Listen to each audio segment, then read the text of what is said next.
merasa Khalid bin Walid ini dulu tuan gitu kan, terkenal. Bila Umar ingin menghilangkan perasaan itu dari Bilal dan juga ingin mendidik kaum muslimin tentang sebuah poin penting, tidak ada fanatisme dalam Islam. Maka Umar radhiyallahu anhu mengutus Bilal, mengatakan, wahai Bilal, pergilah ke pasukan muslimin yang dipimpin oleh Khalid bin Walid. Lalu bacakan suratku ini di Khalid, pada Khalid, sementara Khalid kamu suruh tidur di tanah dan kamu letakkan telapak kakimu di pipinya. Ini perintah yang memang berat gitu ya, bagi Bilal berat dan suatu perilaku yang aneh gitu, tapi dilakukanlah. Bilal patuh, Bilal mengatakan baiklah Amir Mu'minin. Tiba di sana, Bilal datang kepada Khalid bin Walid, masuk dalam kemah, bicara baik-baik. Wahai Khalid, Amir Mu'minin memerintahkan saya seperti ini. Bagaimana pendapatmu? Saya harus memanggilmu dengan suara keras dari luar kemah. Saya menyuruh kamu meletakkan pipimu di tanah, lalu saya letakkan telapak kakiku di atas pipimu, baru saya bacakan surat ini. Khalid bin Walid waktu itu memang lagi diuji juga imannya. Dia mengatakan, wahai Bilal, kita sudah masuk Islam, lupakanlah masa jahiliyah. Lakukan apa yang Amir Mu'minin perintahkan. Maka Bilal pun keluar dari kemah lalu teriak dari luar mengatakan, wahai Khalid ibn Walid, keluarlah, keluar, gitu kan? Begitu keluar, letakkanlah pipimu di tanah dan aku akan letakkan telapak kakiku di pipimu sebagai perintah dari Amir Mu'minin. Semua pasukan lihat.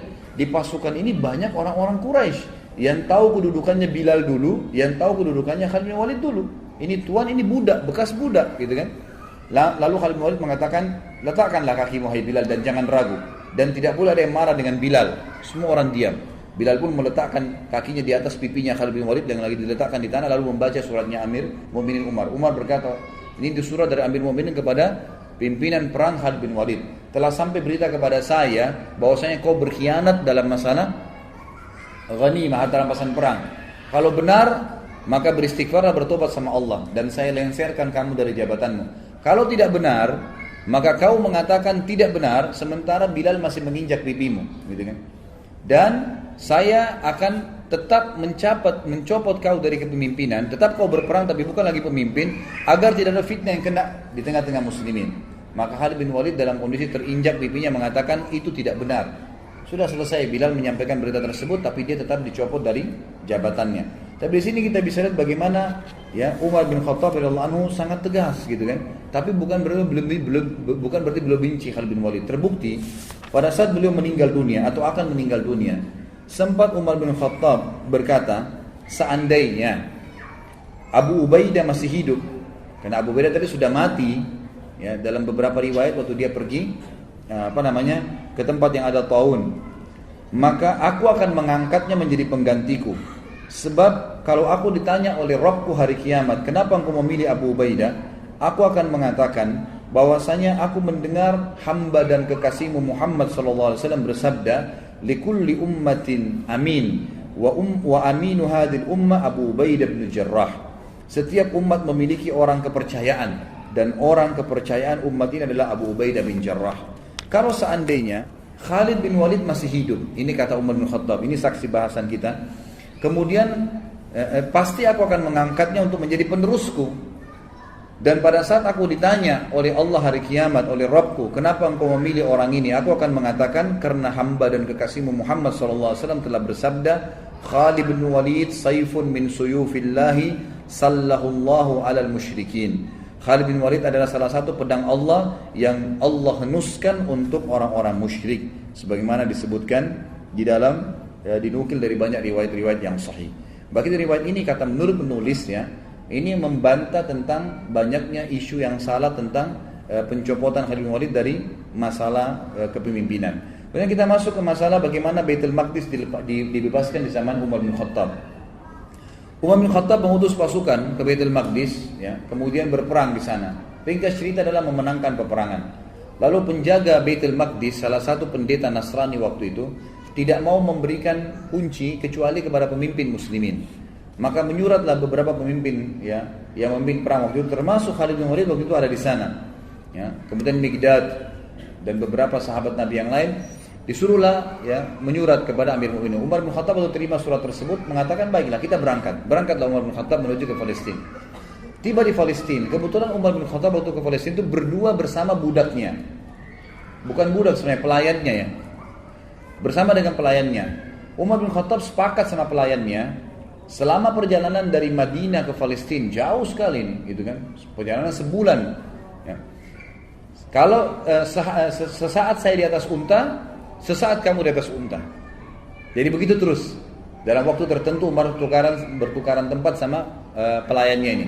Pas tiba di Palestina, di pintu gerbang Palestina dan ditunggu oleh orang-orang muslimin, tiba gilirannya Umar bin Khattab yang harus narik ke kanannya unta. Hamba sahaya dari belai itu lagi di atas unta, gitu kan? Maka pada saat itu si pendeta tadi yang Nasrani mengatakan kepada orang-orang di situ muslimin, mana raja kalian? Kata mereka, itu yang lagi tarik ke kanannya unta. Siapa yang di atas unta itu? Kata pendetanya, itu pelayannya dia, gitu kan? Lalu kata pendeta ini, orang inilah yang telah disebutkan dalam Injil akan menerima kunci Baitul Maqdis. Ternyata disebutkan dalam Injil, satu waktu nanti akan datang dibebaskan oleh seseorang yang adil dan dia akan bersama dengan pelayannya dan dia akan menarik ke kanan unta pelayannya. Sampai seperti itu. Dan pada saat itu pendeta ini tambah kagum lagi karena 4 orang pimpinan perang Khalid bin Umar bin Khattab waktu itu menyambut Umar dengan baju yang bagus-bagus. Kudanya juga dihiasi dengan bagus. Waktu mereka mendekat, mau salaman sama Umar gitu kan, mau turun dari kudanya, Umar bilang jangan turun dulu. Dari mana kalian dapat pakaian-pakaian ini?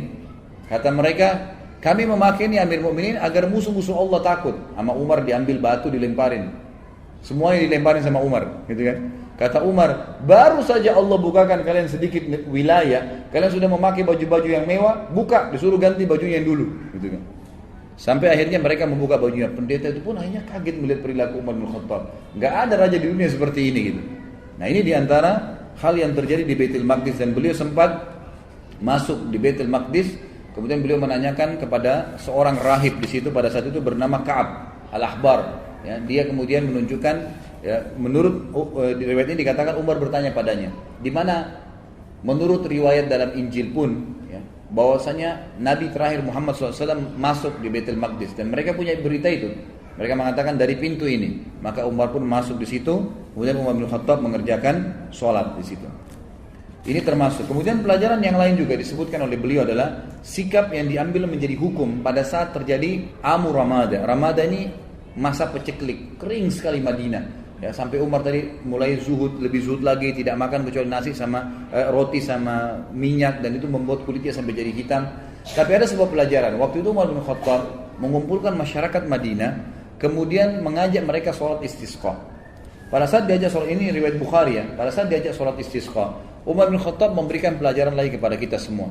Dia berkata dengan suara keras selesai sholat, mengatakan, ya Allah, dulu jika kami tertimpa kekeringan, maka kami bertawassul kepadamu dengan doa nabimu, lalu engkau menurunkan hujan kepada kami. Sekarang nabi kami sudah mati, maka kami bertawassul kepadamu dengan doa pamannya, itu Abbas radhiyallahu anhu, maka berilah kepada kami hujan. Kemudian Umar meminta Abbas untuk berdoa kepada Allah subhanahu wa ta'ala. Lalu Abbas pun berkata, ya Allah, sebuah bencana telah menimpa, ya, sebuah bencana tidak menimpa kecuali karena adanya dosa. Ia tidak terangkat kecuali dengan taubat. Orang-orang memintaku menghadap kepadamu karena kedudukanku di sisi nabimu Muhammad SAW. Ini adalah tangan-tangan kami terangkat kepadamu dengan dosa-dosa, sedangkan ubun-ubun kami kepadamu dengan taubat. Turunkanlah hujan buat kami. Maka tiba-tiba mendung dan turunlah hujan dengan lebat. Tapi ulama mengatakan dari riwayat ini diambil pelajaran besar, bahwasanya ya Umar bin Khattab ingin menitik beratkan tidak boleh lagi bertawassul dengan Nabi SAW sementara beliau sudah mati. Ya, seperti banyak orang sekarang bertawassul gitu kan dengan Nabi SAW. Kalau beliau masih hidup lain, tapi kalau sudah mati orang soleh, Nabi tidak boleh lagi dijadikan sebagai perantara. Allah alam. Ini disebutkan dalam riwayat Bukhari dalam kitab Istisqa. Kemudian kita masuk ke masalah bagaimana berpisahnya dengan Umar radhiyallahu anhu, artinya kematian beliau, gitu kan. Ditulis oleh penulis ini dikatakan saatnya untuk berpisah. Ya. Umar bin Khattab sering kali berdoa, disebutkan dalam riwayat Bukhari, beliau selalu mengatakan, Allahumma rzuqni syahadatan fi sabilik waj'al mauti fi baladi rasulik sallallahu alaihi wasallam. Beliau mengatakan, ya Allah, karuniakanlah kepada aku syahadah, mati syahid di jalanmu dan jadikanlah kematianku di negeri Rasulmu. Ya, di Madinah maksudnya. Maka pada saat itu Hafsah berkata, wahai ayahku, bagaimana bisa Allah menyatukan keduanya? Anda ingin mati syahid, tapi mati syahidnya di kota Nabi. Sementara waktu itu Madinah menjadi ibu kota Islam yang sangat kuat, mustahil bisa diserang udah. Pasukan Islam sudah menyebar kemana-mana, Persia sudah runtuh, sebagian besar wilayah Romawi sudah runtuh, jauh sekali orang-orang kalau mau menyerang Madinah. Bukan seperti di zaman Nabi SAW yang masih dekat, orang Mekah, suku-suku Arab masih ada yang belum masuk Islam. Ini sudah habis semuanya gitu kan. Maka Umar mengatakan, ya'ti bihallah insya Allah akan datangkan kalau Allah mau. Ternyata betul, ya beranjak daripada kisah ini, beranjak daripada doa ini, maka ada sebuah ya, kisah yang harus diketahui.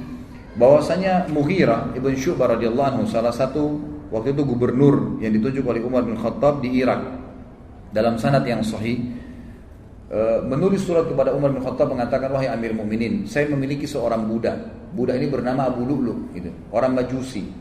Orang ini mahir, bisa buat senjata, bisa buat pedang, bisa buat perisai, bisa buat macam-macam. Bahkan dia bisa membuat alat yang untuk mengalirkan air. Orangnya pintar sekali.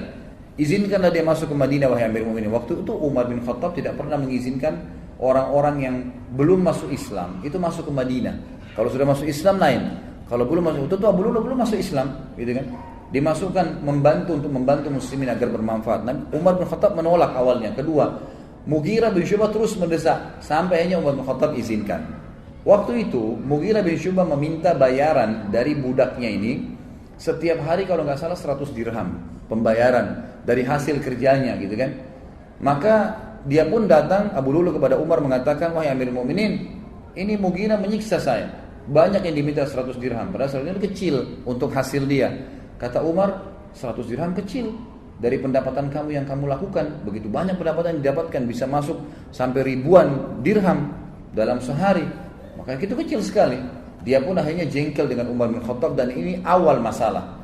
Maka dia pun akhirnya setiap kali ketemu Umar marah, kesannya kayak marah gitu. Ya, kenapa Umar bin Khattab tidak membela dia?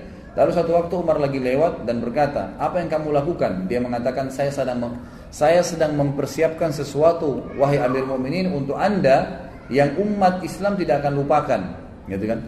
Orang-orang tidak paham waktu itu. Lalu Umar bin Khattab berkata kepada orang sekitarnya, kayaknya hamba saya ini sedang mengancam saya. Dia berusaha untuk membunuh saya. Akhirnya dia membuat pisau khusus yang sangat kuat dan bermata dua. Dia pun akhirnya pada saat Umar bin Khattab masuk ke masjid, waktu itu menjelang sholat duhur, dan dia pun menyelip masuk di saf, dan baru saja Umar bin Khattab takbir sudah ditusuk oleh Abu Lu'lu. Begitu ditusuk, orang-orang tidak tahu, terutama di sisi kanan kiri masjid, tidak ada yang tahu. Yang tahu cuma di belakang ya Umar bin Khattab, dan itu adalah Abu Musa al-Ash'ari radhiyallahu majma'in.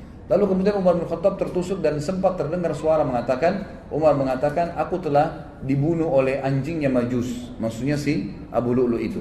Lalu Umar bin Khattab jatuh dan Abu Musa ya mendekati Umar, lalu Umar memegang tangannya sambil berkata, ya lanjutkanlah sholat wahai Abu Musa, jadi imamlah kamu. Kemudian Abu Lu'lu ini karena panik dan di sekitar Umar yang di saf-saf yang dekat tahu kalau dia sedang menusuk, maka dia berusaha menusuk semua orang yang di sekitar dia sampai dia melukai 13 orang. Dan 3 orang sempat mati terbunuh bersama Umar, tentunya mati syahid nanti berempat, gitu kan. Tapi 3 orang ini mati di masjid, yang 10 orang luka parah gitu. Nah pada saat ada lihat kejadian tersebut, sahabat sudah tahu kalau ini orang membunuh Amir Mu'minin, menusuk, maka dia melemparkan jubahnya ke arah wajahnya sehingga tidak melihat dan dikeroyokin. Pada saat itu dia tahu dia akan mati, lalu dia mengambil pisau tersebut dan menusukkan ke lehernya sendiri. Meninggallah Abu Lu'lu ini, dalam kisah sahih ini disebutkan. Dan ini yang luar biasanya, semoga Allah berikan hidayah ya. Kita tetap masih mendoakan. Di Iran sekarang ini dibangun sebuah kuburan, dinamakan kuburannya Abu Lu'lu. Ya, dan dianggap Abu Lu'lu seorang pahlawan orang-orang Syiah itu karena berhasil membunuh Umar bin Khattab radhiyallahu anhu. Ini luar biasa. Ya, pembunuh Amir Mu'minin yang terkenal dengan kesolehannya, jaminan surga dari Nabi SAW, berapa banyak hadis yang kita sebutkan. Lalu mereka bangga dan pernah saya punya cuplikannya dalam bahasa Arab. Mereka melantunkan bahasa Arab, orang-orang Persia itu mengatakan artinya begini, ya Allah bangkitkanlah kami bersama pejuang Abu Lu'lu di hari kiamat, na'udzubillah, beri termasuk bersama-sama di neraka gitu, karena berhasil membunuh Umar yang mereka anggap orang kafir. Ini berbahaya sekali, subhanallah gitu. Jadi begitu kisahnya. Maka Umar pun akhirnya sakit parah pada saat itu. Kisahnya panjang lebar, saya ringkaskan. Umar pun akhirnya sakit parah pada saat itu. Kemudian Umar bin Khattab berkata kepada Abu Musa al-Asy'ari, coba lihat siapa yang menusuk saya. Waktu itu mereka belum tahu, masih simpang siur beritanya gitu kan. Sahabat-sahabat di kiri kanan shaf masih mengatakan subhanallah, subhanallah. Mereka nggak tahu karena suara Umar tiba-tiba hilang gitu. Maka pada saat itulah Abu Musa meninjau mengatakan yang membunuh anda adalah budaknya Mughirah bin Syu'bah, Abu Lu'lu'. Maka Umar pun mengatakan semoga Allah membunuhnya. Kata Abu Musa, sudah mati Amir Mu'minin, dia bunuh dirinya sendiri. Lalu kemudian Umar bin Khattab ternyata tusukannya sangat keras. Dari belakang di sisi kanan perut itu saking tajamnya pisau itu dan tebal gitu kan. Sehingga pada saat ditusuk dan memang dia niat membunuh, ditusuk sampai tembus ke depan perutnya Umar radhiyallahu anhu. Jadi lubang dari belakang sampai ke depan. Dan pada saat itu beberapa sahabat dan tabi'in sempat membawakan minuman kepada Umar bin Khattab, ada yang membawa air kismis, ada yang membawa juga susu unta. Dan pada saat diminum maka keluar dari sisi lubang perutnya.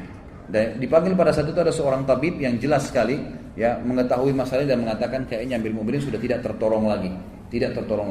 Umar pun mengatakan, dan ini pelajaran-pelajaran yang kita bisa ambil luar biasa ya. Subhanallah, setiap orang yang dekat dengan Allah sebelum meninggal dunia, kita dengar kisah Abu Bakar yang lalu, ini kisah Umar, nanti kita dengar juga kisah Uthman, kisah Ali, sahabat-sahabat yang mulia nih yang dekat sama Allah.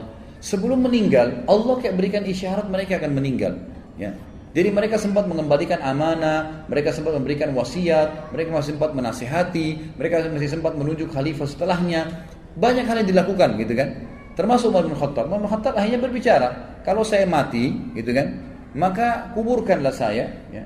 Dan mintalah, dipanggil Abdullah bin Umar, mintalah kepada Ummul Mukminin Aisyah. Minta kepada Aisyah agar Aisyah mengizinkan aku dikuburkan bersama dua sahabatku, Rasulullah SAW dan Abu Bakar. Maka Abdullah bin Umar pun mengatakan, saya masuk ke rumah Aisyah dan mengatakan, wahai Amir Mukminin, Umar mengirim salam dan meminta izin untuk dikubur. Aisyah pun menangis mendengar berita Umar lalu berkata, semestinya aku berharap itu tempatku, aku dikuburkan di situ. Tapi aku akan izinkan untuknya. Waktu kembali Abdullah bin Umar kepada ayahnya Umar bin Khattab radhiyallahu anhu ajma'in, Umar berkata waktu disampaikan, apa beritamu? Abdullah bin Umar mengatakan, Ummul Mukminin mengizinkan. Kata Umar, segala puji bagi Allah yang menerima doa ini. Tapi pada saat saya sudah jadi jenazah, jadi sudah tahu kalau mau mati. Sebelum saya dimasukkan ke dalam rumah Aisyah, tetap minta izin dulu. Kalau Aisyah mengizinkan Ummul Mukminin, kuburkan saya bersama Abu Bakar dan Rasulullah SAW. Tapi kalau tidak, kuburkan saya di pemakaman kaum muslimin umumnya. Gitu kan? Begitu penyampaiannya. Pada saat Umar bin Khattab lagi sakit keras, ada beberapa kejadian penting yang kita bisa ambil pelajaran juga. Yang pertama adalah sempat Umar bin Khattab pingsan. Waktu itu di sebelah Umar yang paling dekat adalah Abbas, paman Nabi SAW radhiyallahu anhu, dan juga Ali bin Abi Thalib yang waktu itu mertuanya Umar bin Khattab, dan juga sahabat dekatnya Umar bin Khattab radhiyallahu anhu. Dan ini pelajaran besar sekali yang kita bisa ambil. Ahli sunnah wal jamaah meyakini Ali dan sahabat-sahabat Nabi semuanya mulia. Tidak pernah kita mencaci maki mereka, gitu kan? Beda dengan kaum Syiah yang terus-menerus mencaci maki sahabat. Ini berbahaya sekali, gitu. Ini bisa sampai pada tingkat kekufuran mereka, apalagi mengkafirkan sahabat. Sabda Nabi SAW, siapa yang mengatakan kufur kepada saudaranya Muslim, maka itu akan kembali kepada salah satu di antara mereka, siapa yang lebih berhak, ya, pengucapnya atau penerimanya. Itu kan, jadi tidak mungkin ketemu antara sahabat dengan orang biasa. Tentu saja orang biasa yang terkena dalam masalah ini. Ali berkata, ya, pada saat itu Umar pingsan. Terdengar azan. Lalu Abbas berkata, bagaimana nih kepada Ali? Amir Mukminin lagi pingsan. Kata Ali, ada rahasianya. Lalu Ali pun mendekati kuping Umar sambil berkata, As-salah ya Amiral Mukminin. As-salah ya Amiral Mukminin. 3 kali. As-salah ya Amiral Mukminin. 3 kali ucapin. Salat wahai Amir Mukminin. 3 kali. Tiba-tiba Umar yang kondisi pingsan, perutnya ini lubang dari belakang ke depan, ya, terbangun lalu mengatakan, iya, tidak ada Islam bagi orang yang tidak sholat. Sholat membangunkan dari pingsan, subhanallah. Ya. Kita kadang-kadang hanya kena tidur malam, sudah lama tidurnya, ranjangnya enak, nggak bisa bangun dengan azan, kupingnya dikincingi sama setan, gitu kan. Tapi kalau ini enggak, radhiyallahu anhu, bangun dalam kondisi pingsan bisa bangun hanya dengan mendengar sholat, karena kuatnya imannya. Lalu dalam riwayat lain juga dikatakan Umar bin Khattab sempat tertidur, pingsan, tidak dibangunkan pada saat itu sampai menjelang mau terbit matahari. Lalu Umar bangun. Kata Umar, apakah orang-orang sudah sholat subuh? Kata mereka, sudah Amir Mukminin. Lalu Umar mengatakan, iya.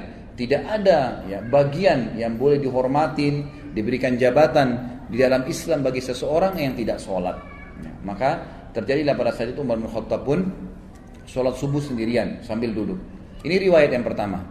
Riwayat yang kedua, pada saat beliau sakit keras, maka datanglah orang-orang yang mendoakan, mengatakan Amir Mu'minin adalah utusan, adalah pendamping Rasulullah SAW, adalah ini dipuji-pujilah Umar bin Khattab. Selalu menepis, jangan katakan itu terus begitu. Sampai ada seorang anak laki-laki berkata, wahai Amir Mu'minin, bergembiralah dengan berita gembira dari Allah kepadamu, persahabatanmu dengan Rasulullah SAW. Itu sudah satu nilai. Perjuanganmu dalam Islam yang telah engkau ketahui. Kemudian engkau memimpin dengan adil, kemudian engkau meraih syahadah, mati syahid sekarang. Lalu Umar menjawab, aku berharap semua itu tidak ada sambutannya denganku. Artinya jangan sampai aku merasa bangga dengan itu. Lalu ya, untuknya beliau mengatakan, dan akhirnya aku lepas dari tanggung jawabku, atau aku akhirnya tetap bertanggung jawab dengan dosa-dosa yang aku lakukan. Lalu pada saat anak muda itu mau keluar, ternyata anak muda ini bajunya menutupi mata kakinya. Dan ini riwayat jarang sekali disebutkan. Sebenarnya ini riwayat sahih ya, yang menyebutkan tentang dilarangnya laki-laki untuk isbal, menutup mata kakinya dengan celananya, dengan pakaiannya. Ini masuk dalam bab isbal sebenarnya. Lalu Umar melihat ternyata sarungnya, pakaiannya laki-laki anak muda itu menyentuh tanah, menutup mata kakinya. Lalu Umar berkata, panggil anak muda itu ke sini. Dipanggil kembali. Lalu Umar dalam kondisi sudah mau meninggal, lemah, masih bisa menasihatin orang lain. Apa yang dia katakan? Ya ibna akhi, irfa' thawbak, fa innahu abqa li thawbik wa atqa li rabbik. Wahai keponakanku, ya, biasanya orang dalam agama kita ini, kalau ada seseorang anak muslim lebih muda, ya, kita bisa mengatakan wahai anak saudaraku. Ya, kalau kita biasa mengatakan keponakan, karena ayahnya kan saudara kita dalam Islam. Ya, biasa dikatakan gitu, ya benar akhi, gitu kan. Angkatlah pakaianmu, karena itu akan lebih awet bagi pakaianmu, tidak mudah kotor. Ya, tidak bisa menjatuhkan kamu, karena kalau panjang bisa menjatuhkan, bisa keinjak dan seterusnya. Dan itu lebih bertakwa kepada Rabbmu. Kemudian Ibnu Abbas berkata, aku berkata kepada Umar, bergembiralah, engkau akan meraih surga. Sungguh engkau telah menyertai Rasulullah dalam waktu yang lama. Engkau memegang urusan orang-orang beriman. Engkau bersikap tegas dalam menunaikan amanah. Umar berkata, adapun berita gembira surga yang engkau katakan kepadaku, demi Allah, seandainya aku mempunyai dunia dengan segala isinya, niscaya aku akan menjadikannya sebagai tebusan untuk menghadapi ketakutan besar yang ada di hadapanku sebelum aku mengetahui berita itu. Maksudnya, aku akan, ya, belum bisa aku mengatakan itulah pegangan, itu jadikan pegangan surga itu, walaupun sudah dijamin oleh Nabi SAW. Kalau seandainya aku punya dunia dan seluruh isinya, aku akan jadikan sebagai tebusan agar bisa mendapatkan surga itu. Adapun ucapanmu bahwasanya aku telah memegang urusan umat Islam, demi Allah aku berharap bahwa hal itu tidak ada sangkutannya denganku. Untung ruginya tidak ada hubungannya denganku. Adapun yang engkau katakan bahwa aku telah menyertai Nabi SAW, maka hal tersebut benar. Hal tersebut benar. Ini diriwayatkan oleh Imam Ahmad dalam musnadnya. Kemudian Imam Az-Zahabi juga mengatakan, Ibnu Umar berkata radhiyallahu anhum ajmain, kepala Umar berada di pangkuanku pada saat beliau sedang tertusuk, ya. Lalu ia berkata, letakkan pipiku di tanah, kata Umar. Lalu aku meletakkannya, kata Abdullah bin Umar radhiyallahu anhu ajmain. Dia berkata, celaka bagiku dan celaka bagi ibuku jika Rabbku tidak merahmatiku. Artinya betul-betul kecelakaan, ya, luar biasa kalau sampai aku tidak, ya, diampuni oleh Allah Subhanahu wa taala. Lalu beliau sempat sebelum meninggal juga memberikan wasiat kepada, beliau mengatakan, aku berwasiat kepada khalifah yang datang setelahku, berbuat baik kepada muhajirin angkatan pertama, karena mereka lah orang-orang yang telah masuk Islam di awal, ya, dan memberikan hak-hak mereka, menghormati mereka. Yang kedua, aku berwasiat kepada orang-orang Ansar yang telah memperjuangkan dan menjual seluruh harta dan jiwa mereka untuk agama. Lalu berbuat baiklah kepada rakyat-rakyat di kota-kota dan di desa-desa, karena mereka adalah pejuang-pejuang Islam. Berbuat baiklah kepada orang-orang Badui, karena mereka adalah orang-orang asli muasal orang Arab dan penopang Islam. Serta aku juga mewasiatkan berbuat baik kepada zimmah, ahli zimmah, orang-orang kafir yang di bawah naungan pemerintahan Islam, karena, ya, hak mereka harus dipenuhi sebagaimana Nabi SAW perintahkan. Ada beberapa pujian sahabat-sahabat, ya, yang kita akan sebutkan poin-poinnya sebelum disebutkan kematian beliau radhiyallahu anhu kepada Umar bin Khattab, dan ini pada saat menjelang Umar bin Khattab sakarat dan meninggal dunia, dan beliau meninggal disebutkan dalam banyak athar sangat muda. Tiba-tiba saja beliau setelah memberikan wasiat tadi tentang khalifah setelahnya, lalu beliau menutupkan mata dan beliau meninggal dunia seketika pada saat itu. Tidak ada sesuatu yang melihat itu berat, susah, nggak ada seperti itu. Lalu pada saat itulah puji-pujian harum dari para sahabat datang kepada beliau. Jadi semenjak mereka lihat Umar sudah mulai melemah, sudah mulai ada puji-pujian yang keluar sampai beliau ya dimakamkan. Yang pertama Abu Wail menyebutkan rahimahullah berkata, Abdullah bin Mas'ud radhiyallahu anhu datang kepada kami, dia menyampaikan berita kematian Umar kepada kami. Aku tidak melihat hari yang banyak tangisan dan kesedihan daripada hari itu. Kemudian Abdullah berkata, demi Allah, jika aku tahu bahwasanya Umar menyukai anjing, niscaya aku akan menyukainya. Maksudnya saking fanatiknya dengan Umar dan pendapatnya radhiyallahu anhum ajma'in. Umar bin Khattab selalu benar, dan ini disebutkan ya, dinukil 195 dalam buku Ar-Riyadun Nadhirah ya. Kemudian Huzaifah juga berkata, ini kisah atau ungkapan yang kedua, bahwa dia berkata pada hari kematian Umar, pada hari ini kaum muslimin meninggalkan sebuah sisi pagar Islam, artinya kehilangan pagar benteng mereka. Abdullah bin Abbas juga berkata, Hudzaifah juga berkata di statement yang lain, Islam pada zaman Umar seperti seorang laki-laki yang melangkah maju. Dia tidak bertambah kecuali dekat. Tetapi ketika Umar terbunuh, maka seorang laki-laki itu seperti mundur. Artinya waktu Umar datang, Islam terus maju, mengekspansi sampai kemanapun, dikenal oleh orang. Waktu Umar meninggal, seakan-akan Islam yang berbentuk seperti orang itu mundur, gitu kan? Seakan-akan mundur. Jadi tidak ada lagi yang bisa mengikuti langkah-langkah Umar. Abdullah bin Abbas berkata dalam kisah yang lain atau pendapat beliau, ditanya kepada beliau, apa pendapat anda tentang Umar? Abdullah bin Abbas radhiyallahu anhu berkata, semoga Allah merahmati Abu Hafs, maksudnya Umar. Hafs ini anak pertamanya Umar, laki-laki. Demi Allah dia adalah pembela Islam, pengayom anak-anak yatim, tempat tinggal tempat tinggal iman, sumber kebaikan, penyantun orang-orang lemah, benteng bagi para khalifah, kokoh dalam kebenaran, suka membantu orang lain, menegakkan hak Allah dengan sabar dan berharap pahala kepada Allah sehingga agama ini tegak. Dia telah memperlebar wilayah kaum muslimin, mengingat Allah SWT di atas bukit dan daratan, memuliakan Allah dalam keadaan senang dan susah, bersyukur kepadanya di setiap waktu, maka Allah akan menimpakan penyesalan kepada siapa saja yang membencinya sampai hari kiamat. Abdullah bin Abbas adalah ahlul bait, gitu kan? Anaknya Abbas. Dan ini juga satu statement yang luar biasa dari Abdullah bin Abbas yang disampaikan oleh beliau, siapapun yang membenci Umar, maka Allah akan menimpakan ya penyesalan kepadanya sampai hari kiamat. Kemudian Abbas bin Abdul Muttalib, paman Nabi SAW, Ahlul Bait juga mengatakan, aku adalah tetangga Umar bin Khattab, aku tidak melihat seseorang yang lebih baik daripada Umar. Malamnya adalah sholat, siangnya adalah puasa, dan menunaikan seluruh keperluan masyarakat. Ali bin Abi Thalib juga pernah berkata pada saat meninggalnya Umar bin Khattab, dan dinukil oleh Abdullah bin Abbas, semua adalah Ahlul Bait Nabi SAW. Berarti mereka sangat menghormati Umar radhiyallahu anhum ajma'in. Ali berdoa, ya, berkata, Ali mendoakan Umar agar Allah merahmatinya. Kata Abdullah bin Abbas, dia berkata, engkau tidak meninggalkan seseorang di mana aku lebih menyukai bertemu Allah dengan amalan seperti amalanmu, hai Umar.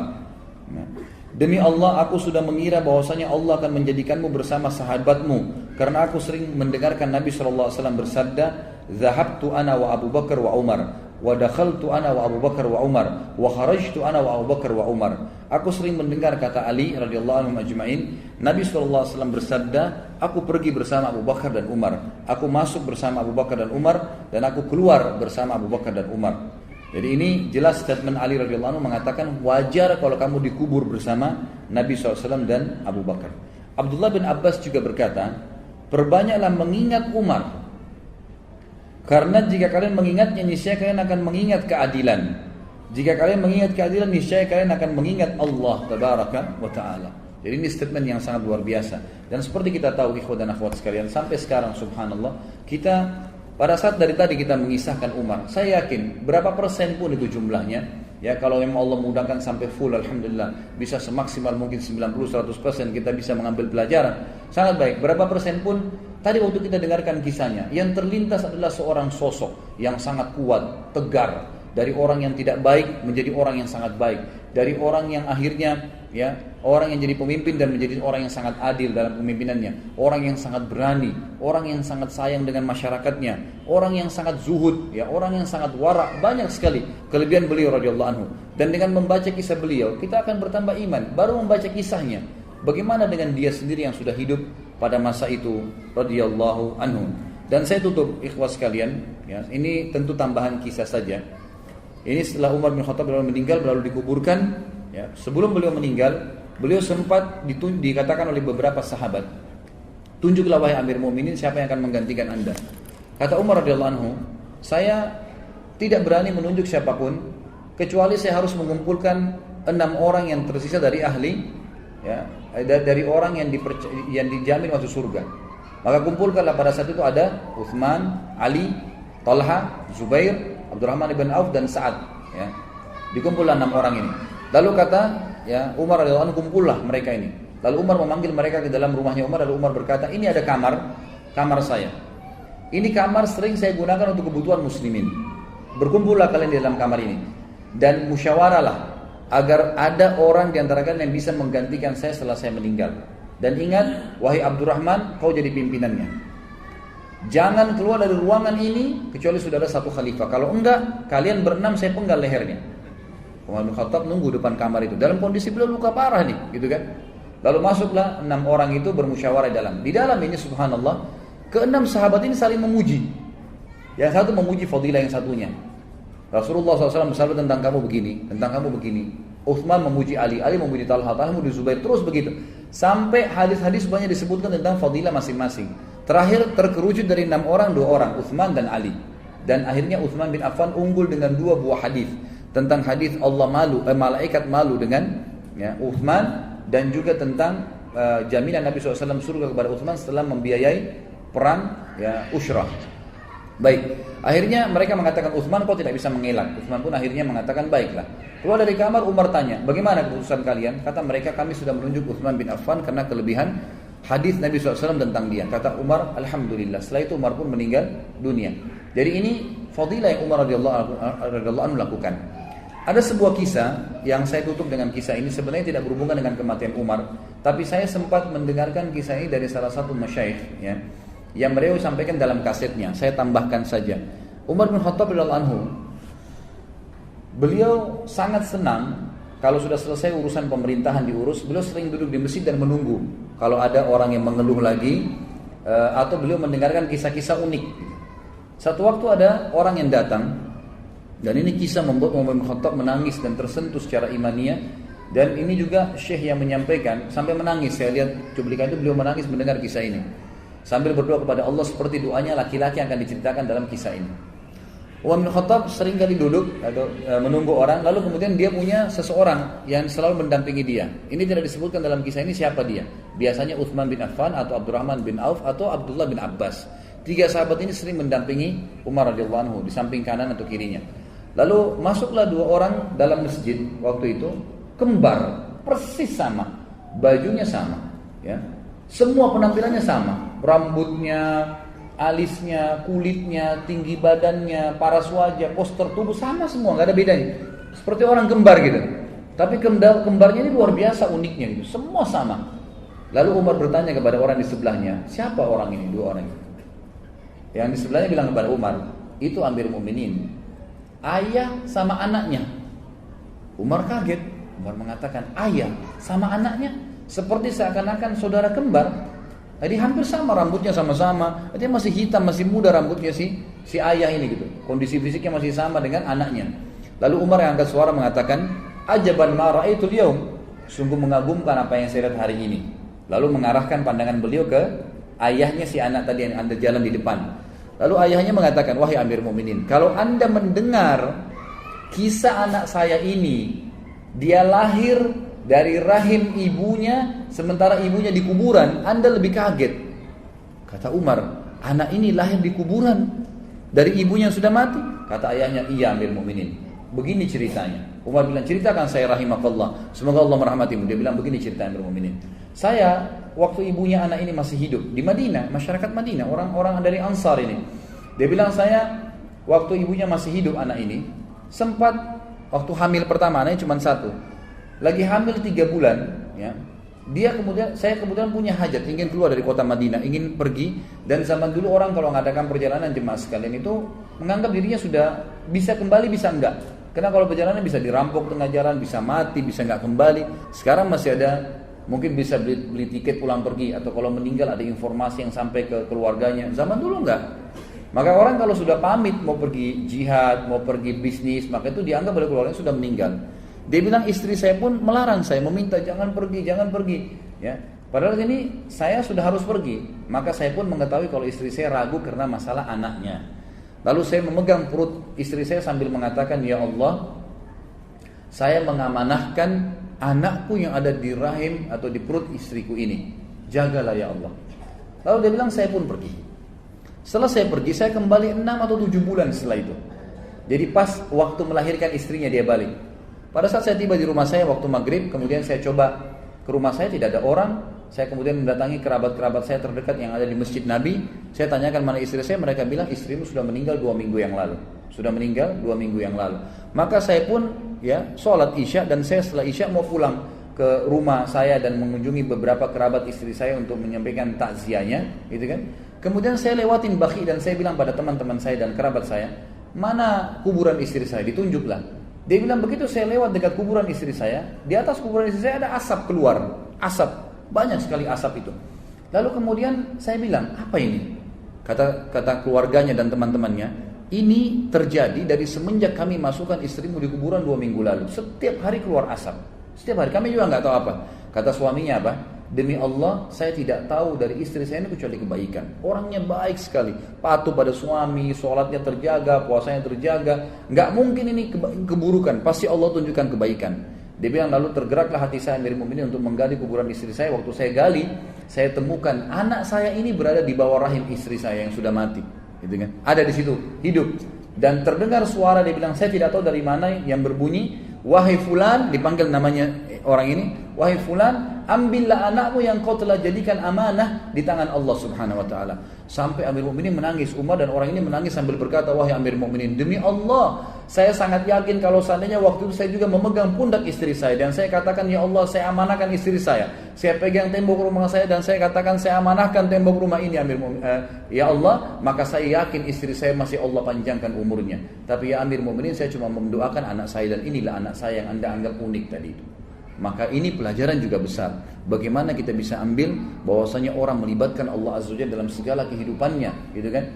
Nah, ini sangat bermanfaat. Selalu berdoa, ya Allah, saya mengamanahkan istri saya, anak saya, diri saya, harta saya, ilmu saya, apa yang saya miliki kepadamu ya Allah. Maka Allah SWT akan menjaganya dengan izin Allah Subhanahu wa taala. Mudah-mudahan apa yang kita bahas tentang Umar Al-Faruq radhiyallahu anhu ini bermanfaat buat kita, dan Allah memberkahi majlis kita ini, dan Allah Subhanahu wa taala menjadikannya sebagai tambahan di dalam timbangan amal kita. Saya akan baca pertanyaannya. Apakah benar cerita atau riwayat bahwa Umar bin Khattab pernah membunuh anak perempuannya secara sadis atau kubur hidup-hidup? Ini khilaf di antara ahli sejarah tentang kesahihannya. Tapi ahli sejarah umumnya mengangkat kisah ini. Ahli sejarah umum mengangkat kisah ini. Dan memang kisah ini sebenarnya karena umumnya diangkat oleh para ulama sejarah, gitu kan? Dianggap sebuah kisah yang sahih, dan itu bukan aib bagi Umar bin Khattab karena masa jahiliyah. Kita tahu tadi banyak dinukil kisah tentang Umar yang memang perilakunya sangat buruk di masa jahiliyah, gitu kan? Ada riwayatnya bunyinya begini. Sebagian ulama menghasankan, sebagian ulama mentaifkannya, yang menganggap tidak mungkin karena ditolak secara akal, gitu kan? Bukan ditolak secara riwayat, karena ini cuma sebuah athar. Athar itu berarti dibawa daripada hadis, ya, dan sunnah Nabi. Ini mah athar itu dinukil dari para sahabat dan tabiin. Maka dari dalam sebuah athar dikatakan Umar bin Khattab radhiyallahu anhu di zaman khilafahnya pernah duduk sambil beliau kadang-kadang menangis, ya, kadang-kadang beliau tertawa. Maka datanglah beberapa temannya bertanya mengatakan, wahai Amirul Mukminin, ada apa? Kadang-kadang Anda nangis, kadang-kadang Anda tertawa. Kata Umar bin Khattab, kalau sebab saya menangis, dulu di zaman jahiliyah kami sangat membenci anak perempuan, ya, sampai-sampai kalau ada seseorang dari kami yang lahir anak perempuannya, maka dia merasa malu, aib, ya, bagi dia. Dia menahannya dalam kondisi dia merasa aib. Sampai saya pernah memiliki anak perempuan dan saya mempertahankannya sampai umur 6 tahun dalam kondisi saya merasa tertekan. Maka waktu itu karena merasa malu, berat, saya pun membawanya ke padang pasir lalu saya menggali dan menguburkannya. Itu yang terjadi. Tapi masalah sadis itu Allahu a'lam. Tapi jelas beliau menguburkan anaknya sebagaimana perilaku orang-orang Quraisy zaman itu. Lalu dia bilang, kenapa saya tertawa? Dia bilang, kami di zaman jahiliyah dulu di Mekah. Gitu, dan ini pantas dikatakan zaman jahiliyah karena kebodohan luar biasa pada saat itu. Umar bin Khattab ceritakan. Beliau mengatakan, kalau di masa jahiliyah dulu, kami diharuskan ya oleh ini pemahaman dinukil dari Amr bin Luhai, salah satu penyebab masuknya berhala di Jazirah Arab yang mengubah agamanya Ibrahim alaihissalam. Yang Nabi SAW mengatakan, aku diperlihatkan Amr bin Luhai di neraka, isi perutnya keluar dan dia memikulnya sementara atau karena panasnya api neraka. Dialah yang pertama mengubah ajarannya Ibrahim alaihissalam. Dan Amr bin Luhai pertama masukkan patung-patung di Mekah untuk disembah, sampai akhirnya keluarlah keputusan setelah dia meninggal yang berkembang terus di Mekah, orang-orang yang mau menyembah berhala ya harus membeli patung dari Mekah, atau patung itu harus dibuat dari batu Mekah, dari benda dari Mekah.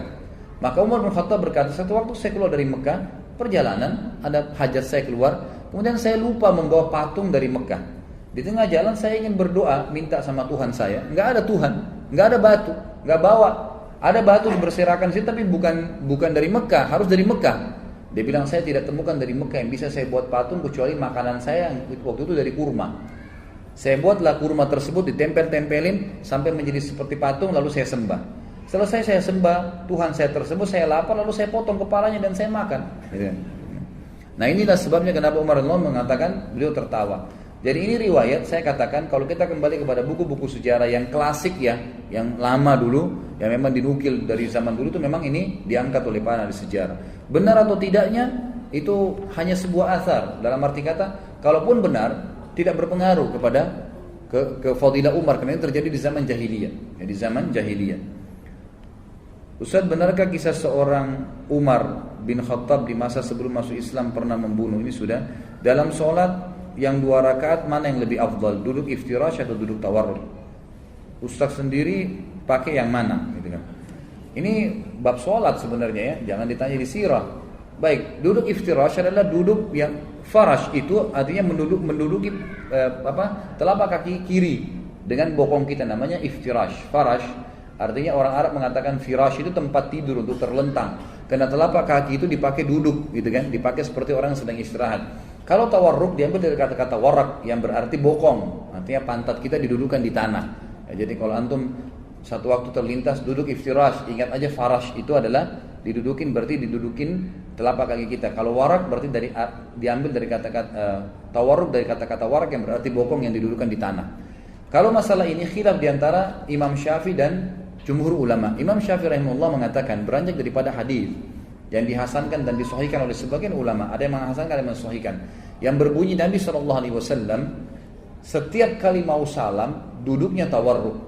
Setiap kali mau salam duduknya tawarruk. Jadi duduknya bokong yang dibawa. Setiap kali mau salam ya. Artinya dari riwayat ini mau 1 rakaat kah, mau 2 rakaat kah, mau 3 rakaat, mau 4, misalnya witir 1 rakaat. Sholat subuh 2 rakaat, sholat maghrib 3 rakaat misalnya, atau sholat duhur 4 rakaat. Pokoknya duduk ya untuk salam, maka duduknya tawarruk. Imam Syafi'i berpegang pada ini. Dan ini riwayat yang bisa dipegangi. Jumhur ulama, diantara Imam Ahmad yang dominan di sini, rahimahumullah semuanya, beliau berkata ada hadis yang berbunyi Nabi SAW ya, kalau duduk 2 rakaat maka duduknya iftirash. Hadis itu bunyinya begitu. Nabi SAW kalau duduk 2 rakaat duduknya iftirash. Maka Imam Ahmad mengatakan riwayat ini memberikan penjelasan 2 rakaat itu salam atau tidak duduknya iftirash. Dan didukung oleh jumhur ulama, Imam Malik, Imam Abu juga mengatakan bahwasanya ya setiap sholat yang 2 rakaat ke bawah, 2 rakaat, 1 rakaat seperti subuh dan witir, maka duduknya iftirash. Tapi 2 rakaat ke atas, 3 rakaat kayak maghrib, rakaat keempat duduknya tawarruk. Ini kurang lebih saya nukilkan khilaf di antara ulama tentang masalah ini. Tapi Ibnu Qayyim rahimahullah menggabungkan keduanya, mengatakan boleh seseorang mencoba ini dan mencoba itu.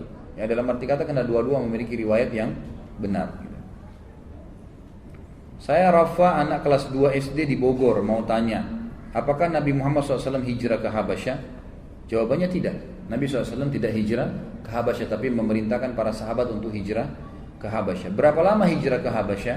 Kalau perjalanan ke Habasyah itu khilaf ahli sejarah tentang waktunya. Tapi perjalanan yang ditempuh oleh para sahabat dari Mekah ke Jeddah dulu, ke pelabuhan, dan itu ditempuh sekarang dengan 1 jam perjalanan. Kalau dulu itu ditempuh seperempat hari, ya.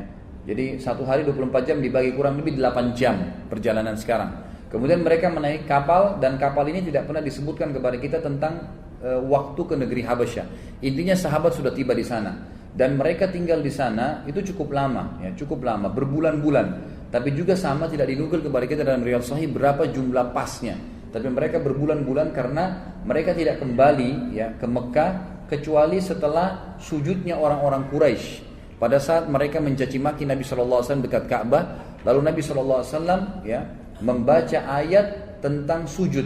Lalu semua orang Quraisy tiba-tiba sujud pada saat itu.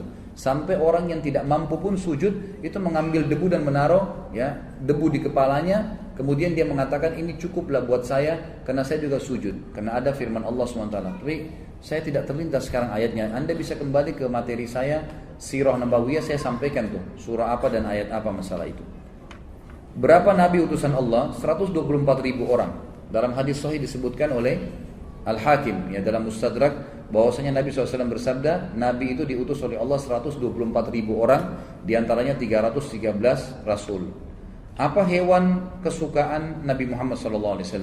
Nabi SAW kalau makanan, ya, kalau makanan kambing dan domba, ya, sebagaimana dinukil dalam hadis Bukhari, Nabi SAW paling gemar dengan paha kambing, dan beliau paling gemar paha kambing itu kalau dibakar. Ya, pernah dikatakan Umar bin Khattab berkata, aku pernah masuk di rumah Nabi SAW, kemudian aku temukan beliau sedang menarik daging itu dari tulang pahanya. Ya, jadi itu dinukil. Nabi SAW paling gemar memakan kalau makanan, ya. Tapi bukan berarti Nabi SAW tidak pernah makan daging lain, karena beliau pernah memakan daging unta, gitu ya. Kemudian kalau hewan tunggangan yang Nabi SAW paling gemar adalah kuda, ya, adalah kuda. Ya, beliau punya kuda yang beliau berikan nama, gitu kan. Beliau pelihara, gitu, kuda itu. Beliau gunakan dalam peperangan. Lalu datang setelahnya unta. Nabi SAW memiliki unta, dan unta ini biasanya beliau gunakan untuk keluarganya. Dan itu dipegang oleh seorang supir Nabi SAW, ya. Kalau kita bahasakan sekarang itu namanya Anjasyah. Anjasyah ini selalu memegang tali kekangan unta Nabi SAW, yang memang di atas ditaruh sebuah kotak yang bisa didudukin oleh para istri Nabi SAW. Makanya dalam sebuah riwayat dikatakan pada saat Anjasyah melantunkan, atau istri-istri Nabi SAW naik di atas kotak itu, lalu dilantunkanlah suara. Anjasyah ini punya suara yang bagus sekali. Kalau dia mau menenangkan unta supaya bisa duduk, maka dia lantunkan syair-syair atau lantunan syair yang indah. Unta ini karena nyaman mendengarkan suara Anjasyah, maka dia menggoyangkan untanya, maka goyanglah kotak yang ada di atas unta tersebut. Sementara istri-istri Nabi lagi ada di atas itu 2 atau 3 orang. Lalu kemudian pada saat itu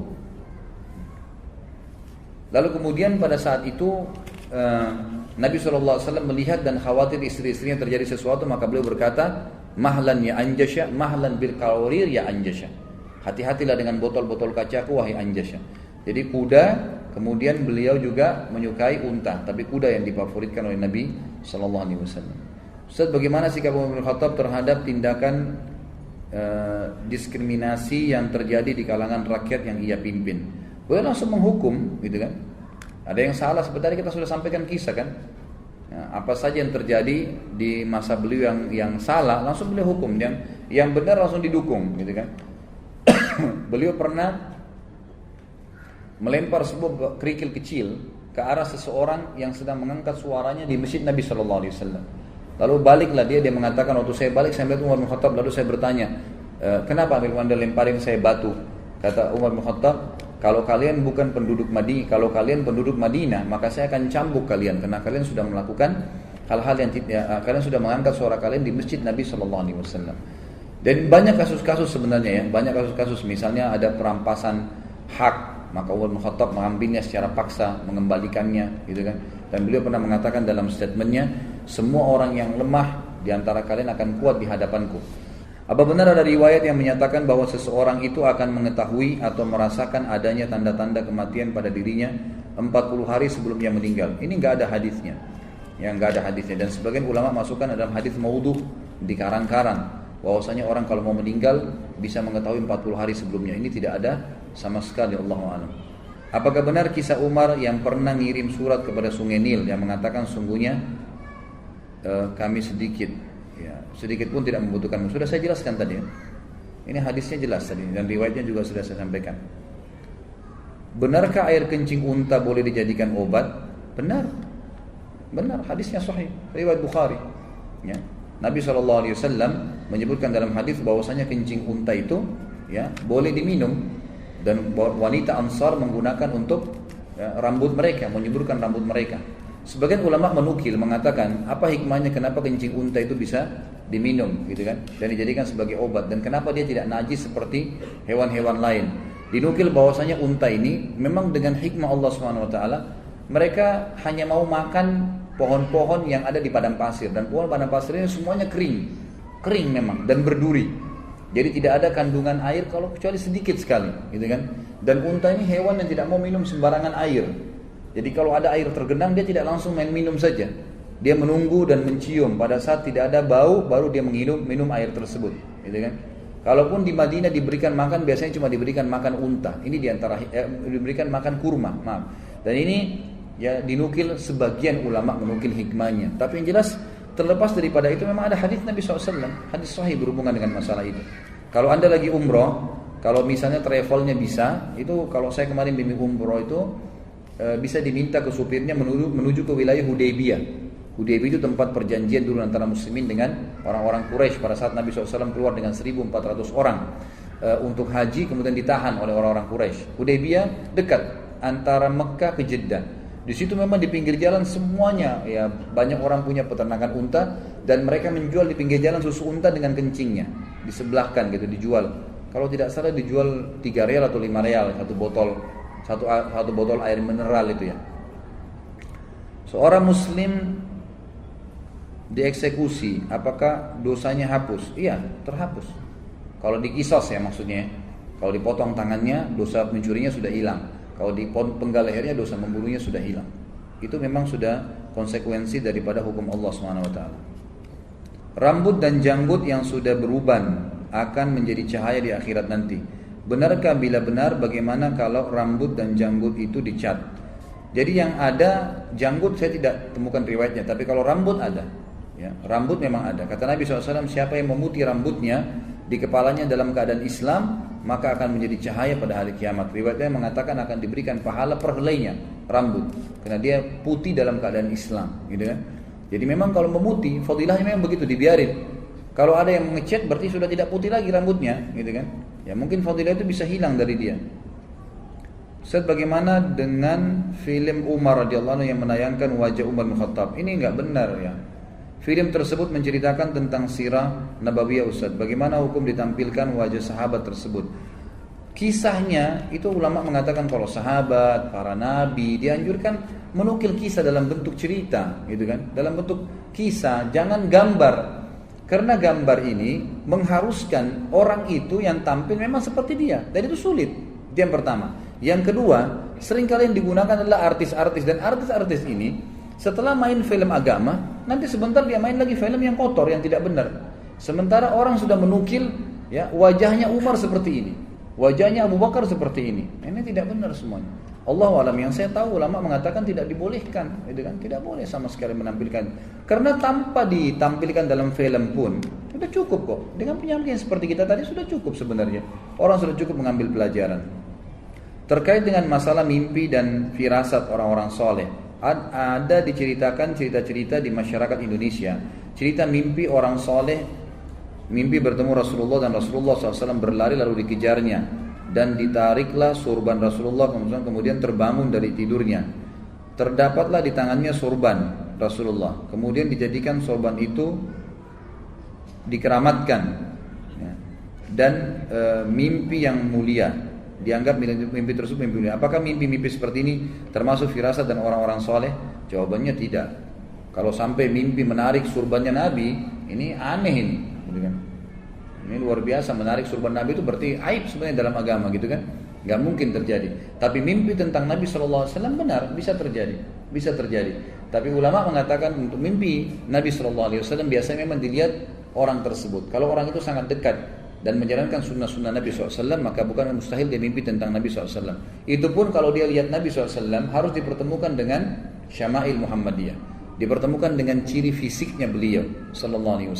Karena dalam bab Syama'il Muhammadiyah ada bahasan khusus di awalnya, itu adalah khalqiyah dan khuluqiyah, ciptaan fisik Nabi SAW dan akhlak Nabi SAW. Kalau betul rambutnya seperti Nabi SAW, hitam, kelam, berombak, kadang-kadang sampai ujung kuping, sampai di pundak beliau, kulit beliau putih, saking putihnya sampai pipi beliau kemerah-merahan, alisnya tebal, hitam seperti busur panah, bola matanya besar, ditemui dengan bulu mata yang lebat, bola matanya itu yang putih-putih bersih, hitamnya hitam pekat. Sampai para sahabat mengatakan, kalau kami ingin bercermin di mata Nabi SAW, kami bisa bercermin. Hidungnya lancip SAW, bibir, pipi itu sesuai dengan wajah beliau yang tidak oval dan tidak panjang. Pundak beliau lebar, ya, tubuh beliau yang kekar, dadanya yang bidang alaihissalam, tingginya gitu kan, badannya dipenuhi dengan bulu, termasuk jenggotnya lebat sampai kathif, sampai ke dada beliau alaihissalam. Itu cirinya. Kalau orang melihat seperti itu, maka insya Allah membantu Nabi SAW. Tapi juga dipertemukan dengan tadi, kalau sampai menarik surban Nabi dan dia temukan surban di tangannya, ini dari para sahabat pun tidak pernah ada yang terjadi seperti itu, yang lebih dekat dengan Nabi SAW. Bagaimana bisa dia begini? Dan akhirnya ini bisa saja ya dijadikan sebagai senjata untuk menipu orang lain, seperti dari kasusnya dikeramatkan misalnya. Ya. Akhirnya dianggap sakral dan kain itu permainan syaitan semua. Allahu a'lam, yang semestinya memang harus dijauhi. Semestinya harus dijauhi. Sekali lagi kita berdoa kepada Allah SWT, semoga Allah yang maha melihat, maha mengetahui, dan juga maha pengasih kepada seluruh makhluknya, menjadikan majelis kita ini majelis ilmu yang diberkahi, dan juga menjadikan ini sebagai tambahan ya amal soleh di timbangan amal kita hari kiamat. Dan semoga Allah SWT menyatukan kepada bersama kita Umar Al-Faruq, kita bersama beliau di surga dengan izinnya insyaallah, dan kita juga bisa mengambil pelajaran dari beliau. Ya, mudah-mudahan kita menjalankan kehidupan ini dari apa-apa atau apa saja yang beliau telah terapkan sebelum kita, baik sebagai seorang ayah, sebagai seorang teman, ya, sebagai seorang pemimpin, ataupun sebagai orang ahli ibadah ya, dan ulama yang mestinya menjadi suri tauladan. Mungkin begitu ikhwah akhwat sekalian, kalau ada benar dari Allah, kalau ada salah dari saya mohon dimaafkan. Subhanakallahumma wa bihamdika asyhadu an la ilaha illa anta astaghfiruka wa atubu ilaik. Wassalamualaikum warahmatullahi wabarakatuh.